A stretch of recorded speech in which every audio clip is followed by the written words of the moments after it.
He defeated 15-term Republican congressman and supposed surfer Dana Rohrabacher.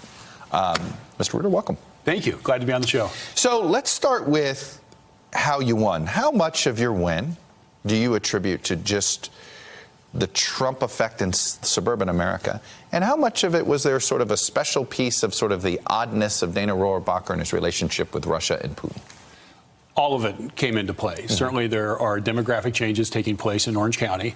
You couple that with the extremism that has been put forth by Trump and his supporters, and the quirkiness and outlandish positions of Dana Rohrabacher, and making sure that you can raise enough money to educate voters as to where he is in those positions, allowed us to really move over the finish line and win this. Had you ever voted for him?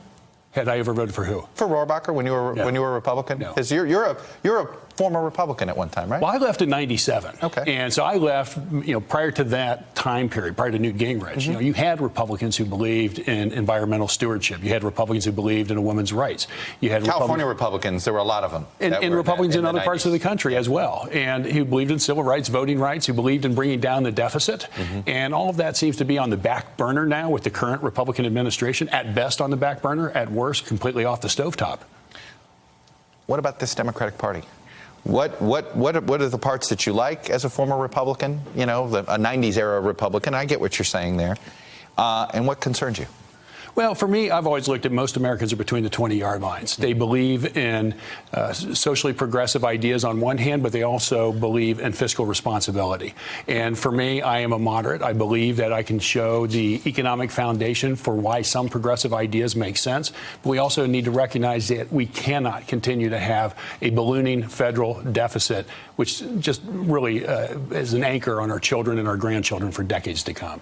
I assume as a California Democrat, it's pretty tough to oppose Nancy Pelosi. In fact, I think she was. How helpful was she in your race? She was helpful. Yeah. But I all along have taken the position with all of the leadership positions. Let's see who's running. Let's do appropriate due diligence, and then I'll cast my vote. Right now, there seems to be one person running. Yes, and she's very qualified. What would it be? Do you have any hesitation? And if there, what would it be if there is any? The only hesitation is to see who is running, because I just think coming from the business world and also as an attorney in a previous former life, you do your due diligence and you see who are the candidates in this case, and make an appropriate decision after doing that due diligence.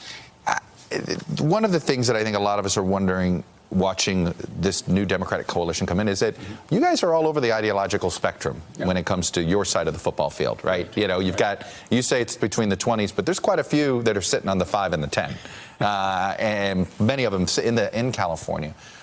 When somebody is out there for Medicare for all, what are you going to say to that? Well, listen, we're going to have voices across the political spectrum, both in the Democratic Party. You're going to have a wide range, and you're certainly going to have that in the Republican Party as well. But the key is, in my opinion, for those of us who have been elected to office, whether it is federal, state, or local, is to do the job that you were elected to do. In this case, serving my country and my community. And that means the only way we're going to effectively do that is through bipartisan legislation. And that's what I've run on. That's what I'm focused on. What does that look like? What is that first? Here's the thing. It's likely you'll get a more conventional Republican that challenges you this time. Somebody that's probably a little more moderate. Somebody that's maybe was Dana Rohrabacher 20 years ago. Right. I remember the 20 years ago Dana Rohrabacher. He sort of became a different guy, I would argue, in the last decade or so. What do you need as an accomplishment to run a successful reelection in your mind? I think to focus on that is to really focus on, again, what I told folks who voted for me, that if you vote for me, I will focus on bipartisan legislation. So I think at the top of that list, I hope we can find bipartisan support for infrastructure. Our country spends about 2.5% of our GDP on infrastructure. That's about half of what the European Union spends and about a third of what China spends. And we see it all around us, right? So let's focus on how we bridge the gap between us, that we can focus on infrastructure. There are other issues as well that we can focus on in a bipartisan way. For you, number one is getting infrastructure. Yeah, and I think it seems to be an easy thing. Supposedly everybody wants this, including the president. And I think there's an area tightly coupled with that is also addressing climate change, which I know for the current president, he's a denier of it, and so is Dana Rohrabacher, who I just defeated. But I do believe, and 97% of the climate scientists out there, that this is a real issue for humankind, and infrastructure is tightly woven with that. How concerned are you that I think we're up to 44 of the 53 members of Congress are going to be Democrats. And you look at how the president responded to the fires last week, and he didn't respond via red, white, and blue. He responded saw it as red and blue only. Oh, that's a blue state. That's on them. Now, he's changed his tune since. He's going to be there tomorrow. But are you worried that there is sort of Republicans aren't going to want to help California simply because California doesn't help them? I think the president is creating that situation. And it's unfortunate. We've had over 60 deaths and over 600 people are currently missing. And my wife and I have many friends who have lost their homes. And for the president to make the derogatory comments that he has made is just clearly wrong. It's clearly wrong for those who are the survivors, those who have lost so much, to the firefighters who have put their lives on the line every single day fighting these fires. And also to fail to recognize that these fires are a result of being stronger due to climate change, fails to recognize key critical issues affecting our country and the world. Do you think you can get to the president through Kevin McCarthy?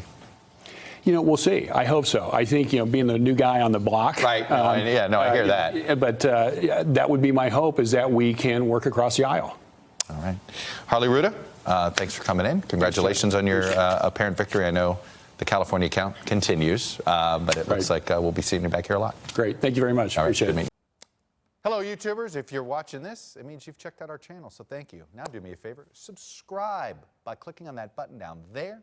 Click on any of the videos to watch the latest interviews and highlights from MTP Daily and MSNBC. You can get more Meet the Press content every morning in the First Read newsletter. If you're tired of content that you don't know anything about where it came from, you don't have to have that problem with us. NBC News, MSNBC, MTP, and the Meet the Press mindset right here for you on YouTube. Subscribe now.